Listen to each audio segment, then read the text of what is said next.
Hi, my name is Ed Dobson, and I'm delighted to be with you today. And I'm here with my good friend, Dr. Mano Daniel. आप सभी को मेरा नमस्कार। आज बहुत आनंदित महसूस कर रहा हूँ आप लोगों के समक्ष होकर के। मेरे साथ में मेरे मित्र डॉक्टर मानो डैनियल है, मेरे परम मित्र हैं, और मैं adoption. Today we want to talk with you about a very important question. आज हम लोग यहाँ पर बहुत ही महत्वपूर्ण सवाल के ऊपर चर्चा करेंगे। That question is, who is this Jesus? और वो सवाल यह है, यह यीशु कौन है? Mano, this is not just an important question for Christians like you and me, it's also an important question for those who are not Christians. मानो ये सवाल सिर्फ हम मसीहों के लिए महत्वपूर्ण नहीं है, वरन सारे मानव जाति के लिए महत्वपूर्ण है। And we want to begin our study in the Gospel of Matthew, chapter 16. और हम लोग इस अध्ययन को मत्ती उसके 16वें अध्याय से आरंभ करेंगे, In fact, Jesus asks the same question himself. जहाँ पर यीशु स्वयं इस सवाल को पूछते हैं। In verse 13, he says, When Jesus came to the region of Caesarea Philippi, he asked his disciples, Who do people say the Son of Man is? 13 वचन में ऐसा लिखा है, यीशु कैसरिया फिलिप्पी के देश में आकर अपने चेलों से ये सवाल पूछने लगा कि लोग मनुष्य के पुत्र को क्या कहते हैं। यीशु ने यह सवाल अपने चेलों से पूछा। So when he asked the question, Who do people say the Son of Man is? He's really asking, Who do people say that I am? जब उसने अपने चेलों से ये पूछा कि लोग मनुष्य के पुत्र को क्या कहते हैं, तब उसका वास्तविक सवाल ये था कि लोग उसके बारे क्या सोचते हैं। In the next verse, they answer. Verse 14, they replied, Some say John the Baptist, others say Elijah, and still others Jeremiah or one of the prophets. तब इसके आगे उसके चेले उसे उत्तर देते हैं। 14 में उन्होंने कहा, कितनों तुझे यूहन्ना बपतिस्मा देने वाले, और कितने एलिया, और कितने यिर्मयाह या भविष्यवक्ताओं में से कोई एक कहते हैं। And Mano, there are a lot of people today who consider Jesus to be a great prophet.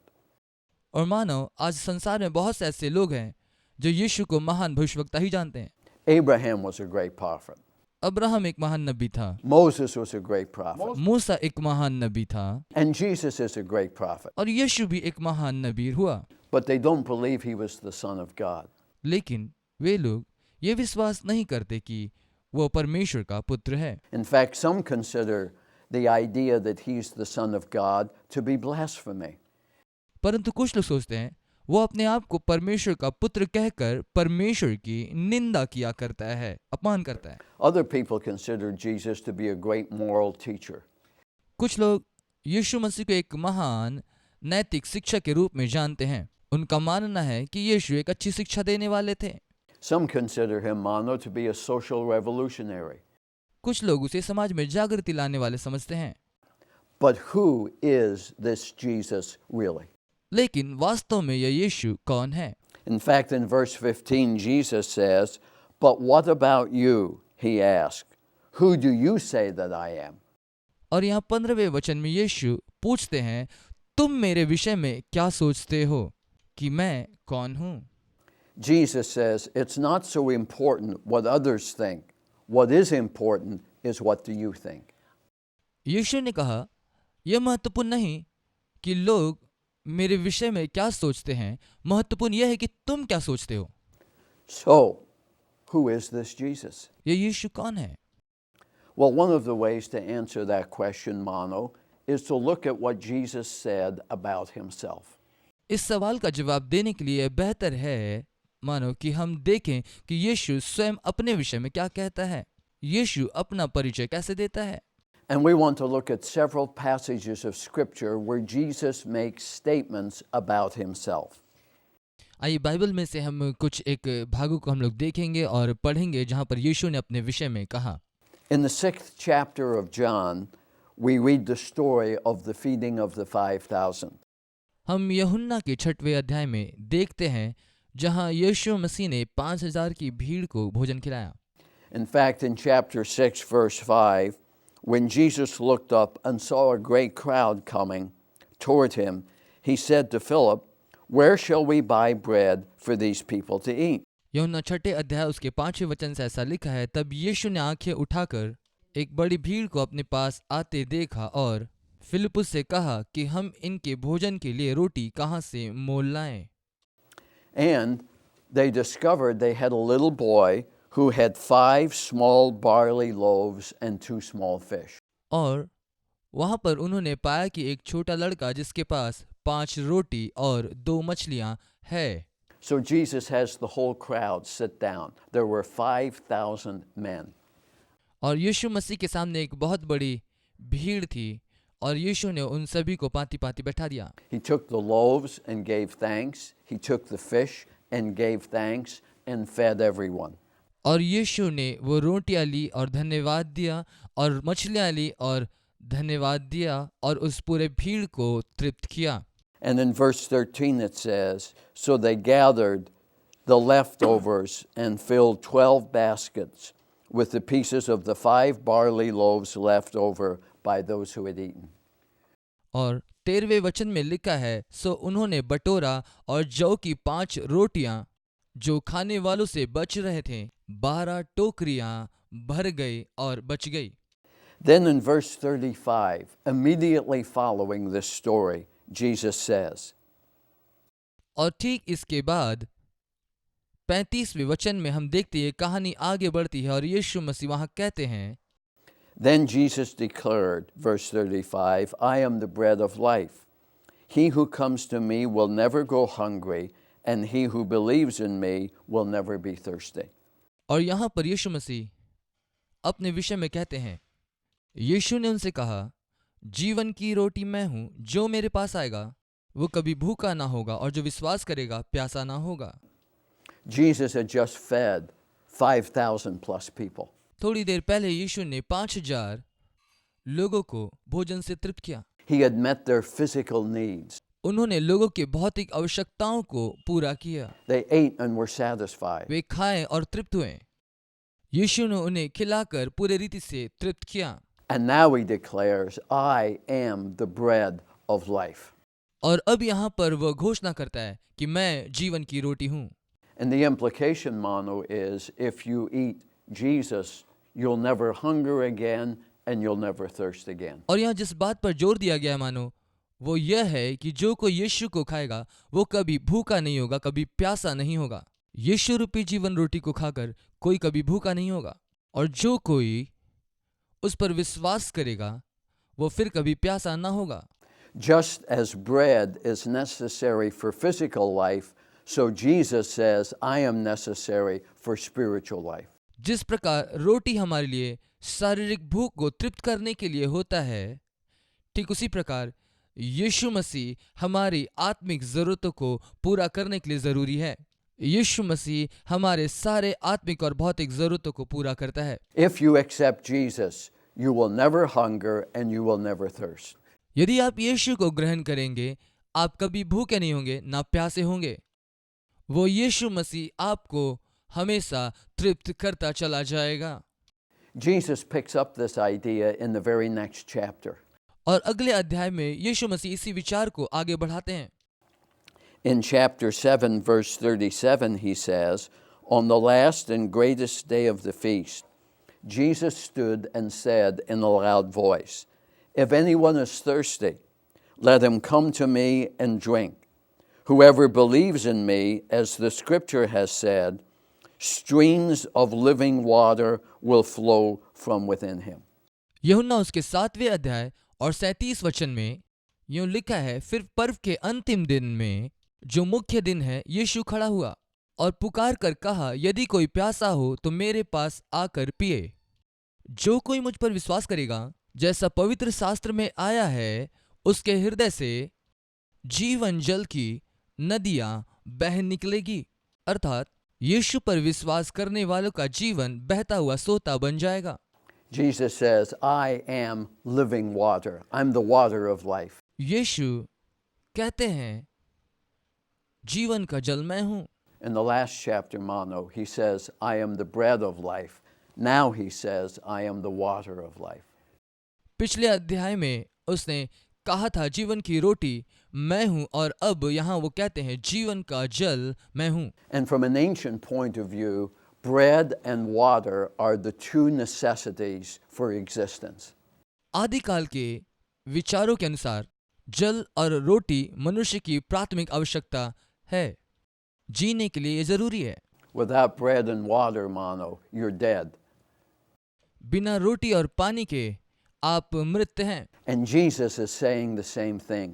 Without me, as the bread of life and the water of life, you're essentially dead. There is no spiritual life in you. और यीशु मसीह यही कहते हैं, बिना मेरे द्वारा अर्थात बिना जीवन की रोटी और जीवन के पानी के बगैर तुम मृत हो, कुछ भी नहीं है। Now, in the next chapter of John, there's an interesting story. अब यूहन्ना रचित सुसमाचार के अगले अध्याय में एक रोचक कहानी दी गई है। आइए इसे हम देखें।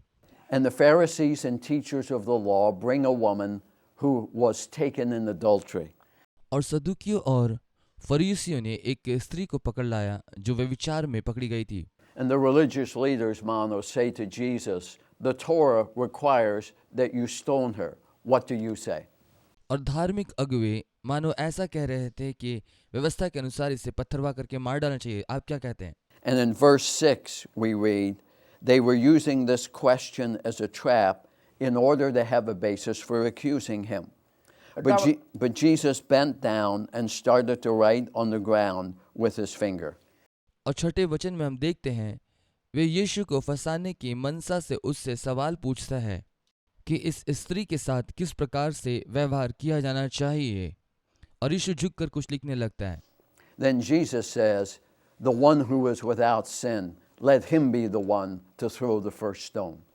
और यीशु उनसे कहते हैं कि जिसने कोई पाप नहीं किया हो वो पहला पत्थर मारे। So scholars have often asked the question, Mano, why in the world did Jesus bend down and write in the dust? मानो इस दुनिया में कई विद्वान लोग ये सवाल पूछते हैं, यीशु क्यों झुककर कुछ लिखने लगा? Some have suggested he was writing the names of the people who also had committed adultery with this woman. कुछ लोग का कहना है यीशु झुककर उन लोगों के नाम लिख रहा था जो उस महिला के साथ व्यभिचार किए हैं। Others have suggested he was writing all the sins of all the religious leaders. और कुछ का कहना है कि यीशु मसीह अन्य धार्मिक अगुवों के पापों को लिख रहे थे। But Mano, there's actually a text in the Old Testament that makes reference to this very thing. परंतु मानो पुराने नियम में एक वचन है जो इस संदर्भ के बारे में बात करता है।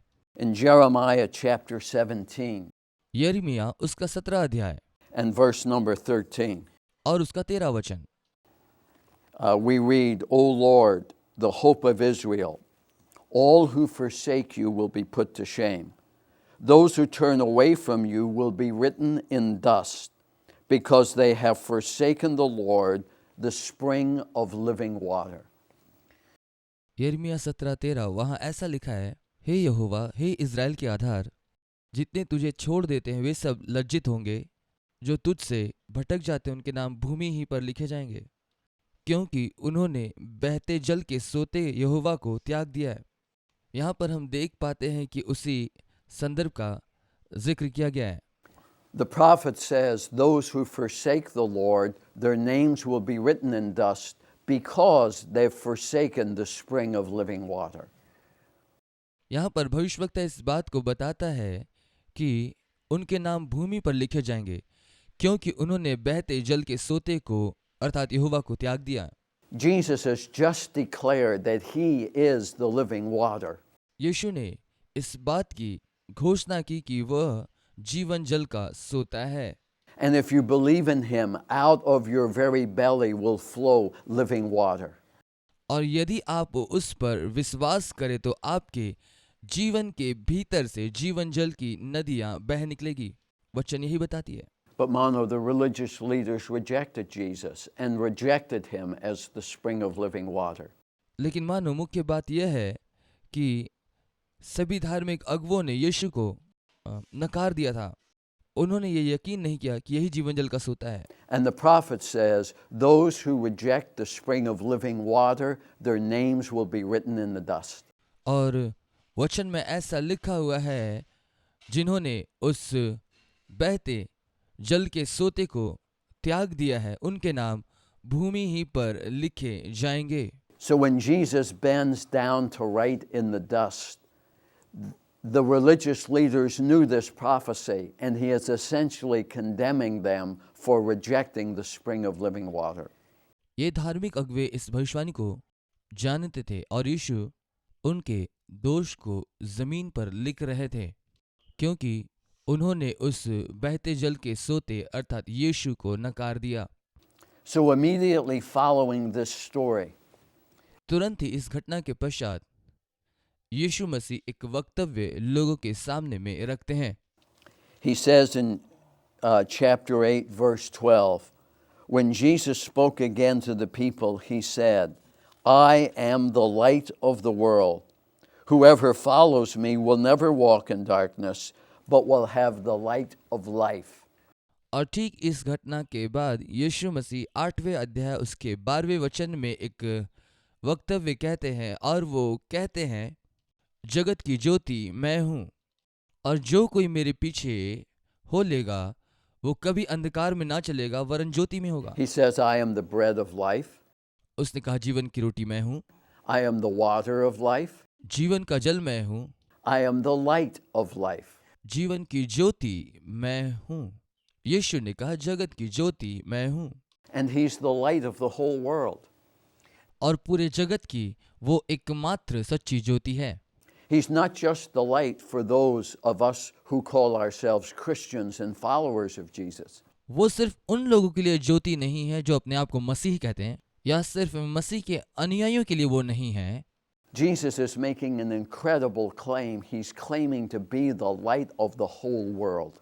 यहाँ पर यीशु मसीह एक बहुत ही अद्भुत घोषणा वो कर रहे हैं, और वो यह है कि वे सारे मानव जाति के लिए, सारे जगत के लिए एक सच्ची ज्योति है। Now in John chapter 11, he makes another incredible statement. अब यूहन्ना रचित सुसमाचार 11वें अध्याय में यीशु मसीह एक अद्भुत घोषणा करते हैं। This is the story of Mary and Martha and Lazarus. और यहाँ पर मार्था, मरियम और लाजर की कहानी दी गई है। They were all close friends of Jesus. ये सभी यीशु के अच्छे मित्र थे। Jesus often stayed in their home. यीशु मसीह कई बार आकर इनके घर में ठहरा करते थे। And Lazarus gets sick and died. और एक दिन लाजर बीमार हुआ और वो बीमारी से मर गया। They bury him. उन्होंने उसे दफना दिया। And then Jesus shows up at their house. और इसके पश्चात यीशु मसीह उनके घर पर आते हैं। And Jesus says in verse 25, I am the resurrection and the life. He who believes in me will live even though he dies. And whosoever lives and believes in me will never die. Do you believe this? यूहन्ना 11 अध्याय 25 वचन में यीशु इस प्रकार से वहां कहते हैं, पुनरुत्थान और जीवन मैं ही हूँ। जो कोई मुझ पर विश्वास करता वो यदि मर भी जाए तो भी जिएगा, और जो कोई जीवित है और मुझ पर विश्वास करता है वो अनंत काल तक ना मरेगा। क्या तो इस बात पर विश्वास करती है? Mano, here Jesus is making one of the most incredible statements of all. मानो यहाँ पर यीशु मसीह एक बहुत ही बड़ी और अद्भुत घोषणा कर रहे हैं। He's claiming he has conquered death itself. वो इस बात की घोषणा कर रहा है कि उसने मृत्यु पर जय पाई है। I am the resurrection and the life. वो ये कह रहा है कि पुनरुत्थान और जीवन मैं ही हूँ, Anyone who believes in me, though they were dead, they're still living. और जो मुझ पर विश्वास करता है यदि वो मर भी जाए तो भी जिएगा, And anyone who lives and believes in me will never die. और जो कोई जीवित है और मुझ पर विश्वास करता है वो कदापि ना मरेगा। So he says, I'm the bread of life. वो कहता है, जीवन की रोटी मैं हूँ, I'm the water of life. जीवन का जल मैं हूँ, I am the light of life. जीवन की ज्योति मैं हूँ, I am the resurrection and the life. और पुनरुत्थान और जीवन भी मैं ही हूँ। Mano, these are some incredible claims Jesus made about himself. मानो ये जो घोषणाएं हैं बहुत ही अद्भुत है जो यीशु ने की। यीशु की इन घोषणाओं का कोई मेल नहीं है। In John 14, he makes another claim. यूहन्ना रचित सुसमाचार उसके 14वें अध्याय में वहां एक और घोषणा यीशु करते हैं। He's told his disciples, Mano, that he's going away. यीशु अपने चेलों से ये कहते हैं कि वो उनको छोड़कर अब जाने के लिए है, उनको जाना होगा। So he says to them, don't let your hearts be troubled. You believe in God, believe also in me. और वो अपने चेलों से कहते हैं कि तुम्हारा मन व्याकुल ना हो, परमेश्वर पर विश्वास रखो। Then he tells them, in my Father's house there are many rooms. तब वो बताते हैं कि मेरे पिता के घर में बहुत से रहने के स्थान हैं। And he tells them, I'm going there to prepare a place for you, and if I go and prepare that place, I will come back and get you. और वो कहता है कि मैं अपने पिता के घर जाता हूँ तुम्हारे लिए जगह तैयार करने के लिए, और जब जगह तैयार हो जाए तो मैं तुम्हें लेने के लिए वापस आऊंगा। Then Thomas says to him, Lord, we don't know where you're going. How can we know the way to get there? थोमा कहता है, प्रभु हम नहीं जानते तू कहाँ जाता है, और जब हम जानते हैं कि नहीं तू कहाँ जाता है, हम कैसे वहां आएंगे। And then in verse 6, Jesus says, I am the way and the truth and the life. No one comes to the Father except through me. और वहां पर यीशु मसीह कहते हैं कि मार्ग, सत्य और जीवन मैं ही हूँ, बिना मेरे द्वारा कोई पिता के पास नहीं पहुंच सकता। पिता तक पहुंचने का एकमात्र रास्ता मैं हूँ। Jesus says, I'm going to heaven to prepare a place for you. यीशु मसीह कहते हैं कि मैं स्वर्ग जाता हूँ पिता के पास कि तुम्हारे लिए जगह तैयार करूं। Heaven is where the Father is. स्वर्ग वहां में है जहां पिता है। And Thomas says, how do we get there? अब थोमा के मन में एक सवाल आता है कि हम वहां पर कैसे जाएंगे, और वो यीशु से पूछता है। And Jesus says, I am the way and the truth and the life. No one comes to the Father. No one comes to heaven unless they come through me. यीशु मसीह कहते हैं कि मार्ग, सत्य और जीवन मैं ही हूँ, बिना मेरे द्वारा कोई भी पिता के पास नहीं आ सकता। I was arguing with a Jewish rabbi years ago in New York City. मैं न्यूयॉर्क शहर में एक यहूदी रबी के साथ कुछ बातों में चर्चा कर रहा था। He was actually a good friend, and we were arguing about whether Jesus was or was not the Messiah. वास्तव में वो एक मेरा अच्छा मित्र और मैं उससे बातें कर रहा था कि क्या यीशु मसीह मसीहा है अथवा नहीं। इस विषय पर हम बातें कर रहे थे। And he said, you Christians don't understand the teachings of Jesus. तब मेरे उस यहूदी मित्र ने कहा, तुम मसीही लोग यीशु की शिक्षा को समझते ही नहीं हो भली भांति। He said, you claim that Jesus is the way, the truth, and the life, the only way to heaven. तुम लोग ये कहते हो कि यीशु ही मार्ग, सत्य और जीवन है, और वही एकमात्र पिता तक पहुंचने का जरिया है या रास्ता है। And he says that may be true, but that's only part of the story. तब उसने ये कहा, ये सत्य हो सकता है, लेकिन ये कहानी का मात्र एक पहलू है। He said, in Judaism we believe in the halakha, the way of living, the way of life. उन्होंने बताया कि यहूदी धर्म में हमारे पास हलाका है, जीवन जीने की एक शैली, कि कैसे हम परमेश्वर के साथ अपने जीवन को व्यतीत करें। And when Jesus says he is the way, he is saying, I am your new halakha. जब यीशु मसीह कह रहे हैं कि मार्ग मैं हूं, तब उसका मतलब यह है कि मैं तुम्हारा अब नया हलाका हूं, जीवन शैली हूं। मैं ही मार्ग, सत्य और जीवन हूं, अर्थात मैं ही वो जीवन शैली हूं, और इस नए हलाका के अनुसार तुम्हें चलना है। I'm your new way of living. मैं वो नई जीवन शैली हूं, इसके अनुसार चलना है। And that's certainly true, Mano. और मानो ये सही भी है। But he is also the way to God. इसके साथ ही परमेश्वर के पास पहुंचने का वही एकमात्र रास्ता है। Later the apostles say, neither is there salvation in any other, for there is no other name under heaven given among man whereby we must be saved. और प्रेरित लोग आगे चल करके इस बात को कहते हैं कि किसी और नाम में उद्धार नहीं, केवल और केवल यीशु नाम में उद्धार है। And from just taking Jesus' teachings on the surface, that's very exclusive. और जब हम यीशु की शिक्षाओं को हम ऊपरी तौर से भी हम देखते हैं, ये बहुत ही विशिष्ट हैं, बहुत ही खास शिक्षाएं हैं। He says, I'm the only way, I'm the only truth, and I'm the only life. उन्होंने ये कहा कि मार्ग मैं हूँ, सत्य मैं हूँ और जीवन मैं ही हूँ। So Jesus says, number one, I am the bread of life. सबसे पहली बात जो यीशु ने कहा, जीवन की रोटी मैं हूँ। Number 2, I am the water of life. दूसरी बात, जीवन का जल मैं हूँ। Number 3, I am the light of life. जीवन की ज्योति मैं हूँ। Number 4, I am the resurrection and the life. पुनरुत्थान और जीवन मैं ही हूँ, यीशु ने ये कहा। And then I am the way of life. और इसके बाद जीवन का मार्ग मैं हूँ। Jesus is about life.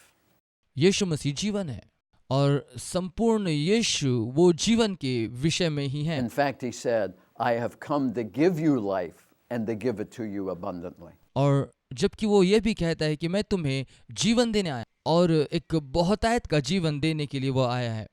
Now, when you look at these statements seriously, some questions come to mind.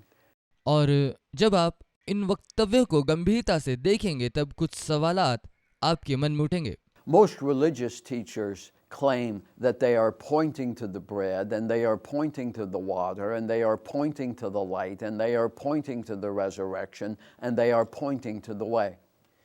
अधिकांश धार्मिक शिक्षक इन बातों की घोषणा करते हैं। वे उस रोटी के बारे में बात करते हैं, पानी के बारे में बात करते हैं, ज्योति के विषय में वो बातें करते हैं और वे मार्ग, सत्य और जीवन के बारे में बातें करते हैं, पुनरुत्थान के बारे कहते हैं। But Jesus is not pointing to the way. He's saying something incredible and radical. He's saying, I am the way. यीशु किसी मार्ग के विषय में नहीं बता रहे हैं। वो जो कह रहे हैं वो बहुत ही भिन्न और अलग है। वो कह रहे हैं मैं ही मार्ग हूँ। And he's either arrogant or crazy or he is who he said he is. और ऐसा कहकर यह पता चलता है कि या तो वो पागल है और अनजाने में ये कह रहा है या फिर वास्तव में वो वही है। Because there's a big difference between pointing the way to God and claiming to be God. और परमेश्वर के बारे में बताना या फिर ये कहना कि वो स्वयं परमेश्वर है, इन दोनों बातों में बहुत बड़ा अंतर है। And it appears from all of these statements that Jesus is claiming to be God. और यीशु की सारी घोषणाओं से ये पता चलता है कि वो स्वयं को परमेश्वर कह रहा है। More than a prophet, more than a teacher, more than a moral influence, he's claiming to be God himself. एक भविष्यवक्ता से बढ़कर, एक शिक्षक से बढ़कर या समाज सुधारक से बढ़कर स्वयं को परमेश्वर घोषित करता है। So next time we're going to look at the question, does Jesus actually claim to be God? अब अगले सत्र में हम इस सवाल पर चर्चा करेंगे, क्या यीशु मसीह ने स्वयं को परमेश्वर करके घोषित किया?